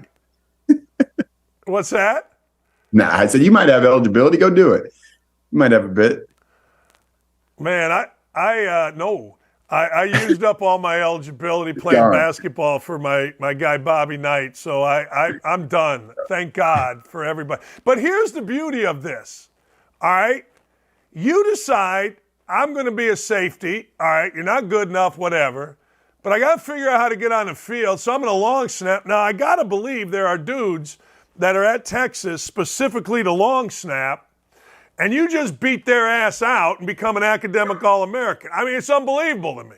Like, let me ask you, Indiana basketball, we're struggling a little bit. Do you have any eligibility left so that you could go, I don't know, you're probably, 6 feet tall, 5'11"? You can go play center, I'm guessing. This is insane, your story. Hey, well, in high school, I did lead the team in offensive rebounds. So there you go. I was scrappy. No, I can't hang with them. Are you crazy? They'll be back. Indiana will be back. It's like Texas. It just took us a bit. You guys will be back. Yeah, we got 22 years, haven't made the Elite Eight, not the Final Four, the Elite Eight. I don't even. I'm pissed off about it. All right, now you're watching. You mentioned Alabama, Colt McCoy.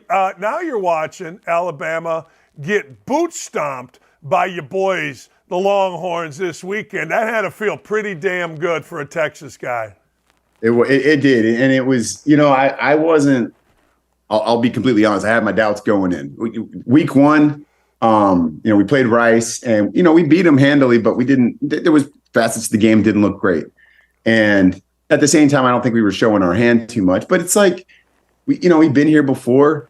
Last year we lost by a field goal at the very end of Bama at home. And I was like, now we got to go on the road and all these things. And, of course there's stats flying around. Everybody's like, Quinn Ewers has never connected on a long, a pass over X number of yards in his career. And I'm like, oh my gosh, is that true? No way. And, we go out there and they prove me wrong. They prove everybody wrong. I loved it. I mean, I was not that I was not pulling for them all the way, but I had those nervous doubts. And I was like, man, I really hope we belong, and not only do we belong, we were absolutely the better team out there. And now not only belief, like, I don't think we will get beat. We won't get beat. We're going to go all the way. So I'm looking forward to the rest of the year, but that was awesome. I mean, I was actually out in DC on a bit of a work trip, and I was there with a bunch of strangers that I transformed into Texas fans throughout the evening, because I was just going nuts. I made the bar stay open longer than they were supposed to, because it was awesome though. I had a great time. Hook 'em, man. It was unreal. Proud of my boys. How quick did it take you when you went to Texas to go from being a California kid to be a Hook 'em Longhorns, 2 seconds. barbecue guy? 2 seconds. I bet. And once I had the barbecue too, oh man, there's so much good barbecue out there. But just, the people, Texas, Austin's a really interesting place too. I got picked up from the cab driver on the from the airport to campus to go see it. Right, this is in 2009. That was before Uber and all that stuff. And I get in, and it's this old crusty dude. He's got a cowboy hat on. He smells a little funny, and he's like, have you ever been to Austin? I said, no. And he said, the great thing about Austin, man, he said, all the cowboys smoke pot and all the hippies carry guns, and everybody just kind of gets along. And I was like, that's pretty cool, man. I can get down with that. And for the most part, that's true. There's no perfect place, but I do love it. It's a good spot, man. Yeah, nothing wrong with Austin. All right, let me ask you the most important question. You ready? Yeah, I'm ready. Can you kill another man with one finger? No. Well, if it's on a trigger, yes. Right. So I always think of guys like you that guy could do something here, some kind of move, and next thing you know, I'm paralyzed and I'm dying, I'm on a ventilator. You know what I mean? So that's what I always think of you guys. That's what I always told my son, don't ever fight anybody anymore, because you never know if a guy's special ops, a UFC guy. Don't be an idiot. Yeah. Back in my day, you could fight fat guys, but now you can kill a guy seriously, one finger. Isn't there a pressure point you can kill somebody with one move?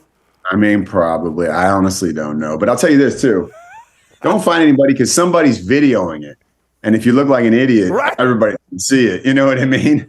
And if you do a good job, everybody's gonna see it and you're busted. So just don't. Just stay out of it. Right. That's right.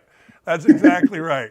Hey, Nate, when and we go through the football season, hope you'll come back, man, on 9/11 and any day. You're the perfect guest to have on every single day. That was fun. Thanks for coming on. Thank you, brother. I appreciate you. God bless everybody. God bless America. There you go. Nate Boyers. My dog is even excited. I don't know what Lula's doing back there, but she keeps yelping. And she's about to raise. I got something to throw at her, or somebody would turn me in for like animal cruelty. Lula, we're doing a show here. The hell you doing? The dog's lost his mind. But Nate Boyer, former Green Beret NFL player, and God dang, I just love talking to people like that because they are just so freaking humble.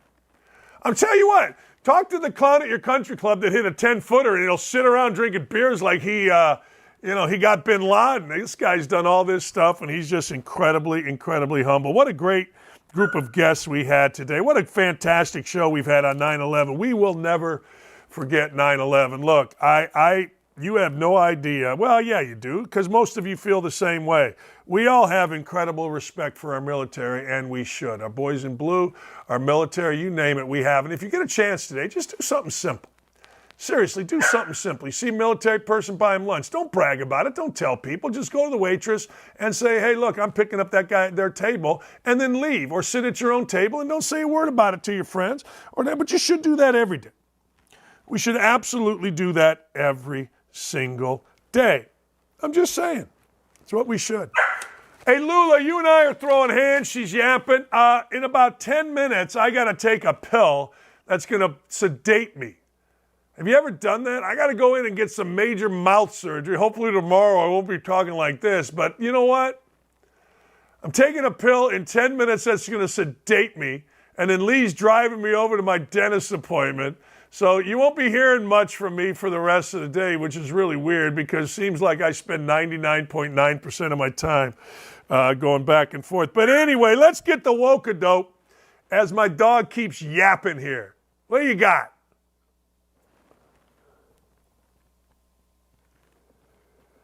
Oh, man, I am fluent in over 6 million forms of communication. Nope. I got nothing. There you go. Boy, is that Joe Biden. Boy, is that Joe Biden right there. What did he say? The mumbling, stumbling, fumbling moron that is our president has absolutely no idea what he's saying, what he's doing, and somehow, some way, you all are going to convince me that this man should be president of the United States. There's nothing about this man that should be president of the United States. Nothing, from his lying back in the 80s to his plagiarism to his bribery to all of the stuff. He should not be, but he is. All right, what's next? And just like that, sanctuary cities don't want to be sanctuary cities any longer. Now, I'm going to brag for just a second. I was ahead of the curve here. What do you mean, Dan? You're always ahead of the curve. Yes, I am. Why am I ahead of the curve? Well, I'm ahead of the curve because when those signs came out about love is love and Black Lives Matter, nobody's illegal, all are welcome here, I said at the time, yeah, a lot of that's true, but one thing that isn't true is all are welcome here. You drop a busload of immigrants in my neighborhood, I guarantee you everybody that had those signs up, including my neighbor, is not inviting folks in to stay with them. I guarantee you we're going all Martha's Vineyard, and we're getting these folks out of here as quick as we can and on to the next. It's very simple. Come into the United States legally. We have a long history of that. It's very simple. Keep the worst of other countries, prisons that are opened up and guys are told to come to the United States, keep them out of here. Our country's getting ready to be even more of a third world country. And if we don't stop the illegal immigration, come on in, get your dreams, do it right. That's all anybody's saying, and I don't understand why the Biden administration wants to be in power so bad and have these folks vote so bad and give so much of our tax dollars to these people that they can't protect the rights and freedoms of our people, our country, Americans. We're lucky to be born in this country. We got to protect it. What's next? Oh, Lula, you're killing me. Oh, yeah. This is a real article. Kia and Hyundai helped enable a crime wave. They should pay for it. That's the Chicago mantra. That's what's going on in Chicago. with the idiot mayor. It's Hyundai and Kia's fault. It's not the fact that we have prosecutors and we have no respect for our police. It's not that. Of course it's not that. Well, it wouldn't be that, would it? No. It's because the car manufacturers didn't set up anti-theft device to the liking. Now, I got to tell you, this is the New York Times. They've become a joke. Look, hey, Lula, how about at some point we hold people accountable? Oh, my God. You know, you do have the choice not to break into a car. You do have a choice not to rob. You do have a choice not to rape, steal. You do have that choice. Isn't that odd? But, of course, it's the car manufacturer, according to whatever this Farhad Manjoo. It's his or her, I don't know which we're going with here. Hell, they're all the same, according to some people. But these folks here think that it is okay for, I don't know, the car manufacturers to pay because we've got criminals. We do. We have criminals. Hey, before we end the show, I got to tell you, let me recap what I told you earlier. Worst prepared NFL teams. Without question, the Giants and the Bears. Worst coach NFL team. I'm going to give Daboll a little bit here, the Giants coach. But let's be honest. The worst NFL coach team yesterday was the Bears. The Bears were abysmal. The offensive and defensive line stunk. Wide receiver stunk. Justin Fields looked uncoached. I'm not surprised, but Ryan Poles, a general manager, is going to have to make a decision.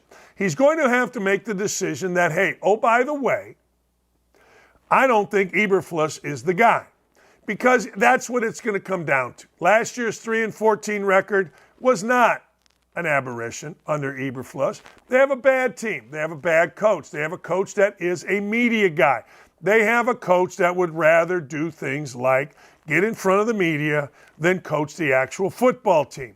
And I got to tell you, that's bad business. We've seen that business here in Indianapolis. We have. We've seen a general manager in Chris Ballard that is all about PR. We've seen a general manager in Chris Ballard that is about relationships. And we've seen a general manager that literally is a survivor.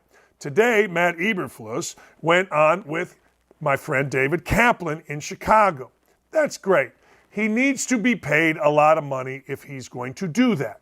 Otherwise, he is just a shill trying to curry favor because he can't coach. And ladies and gentlemen, he couldn't coach here in Indianapolis. He can't coach with the Chicago Bears. The best player yesterday, over 400 yards, Tua Tagovailoa, went into L.A. and beat the Chargers late. Tyreek Hill, second best player, 19.5 yards, 4 touchdowns for Tyreek Hill. Those two were the best players. Best team, Dallas Cowboys. 40-0 on the road in the rain against their rival. Second best team, 49ers, 30-7 against America's greatest gift to coaching, Mike Tomlin, and probably the best all-time culture in the NFL, the Pittsburgh Steelers. That was impressive. Worst player, Joe Burrow. Joe Burrow needed to be humbled. Joe Burrow needed his ass kicked, and he got it yesterday by the Cleveland Browns. And when you get your ass kicked as a Cincinnati quarterback by the Cleveland Browns, guess what? That's bad business. Hey, I got to go. I do. I guess it's described as major surgery coming this afternoon. But I'll tell you what, those of you that know me, those of you that watched my show, know that I ain't afraid to take pain meds and fall asleep on the air. I did it once after major mouth surgery. See this mouth? See up there? I've had more stuff because I kept getting my teeth knocked out. Once by, I forget the player, going for a loose ball. Once by a tire iron. And twice in fights. All right. We'll talk to you tomorrow. Thanks, Ryan. Thanks, Dylan. Thanks, Nick. Thanks, Nick Part 2. Thanks, Katie. Thanks, Aaron. Thanks, Haley. Thanks, Gary. Thanks, Clay. See you tomorrow.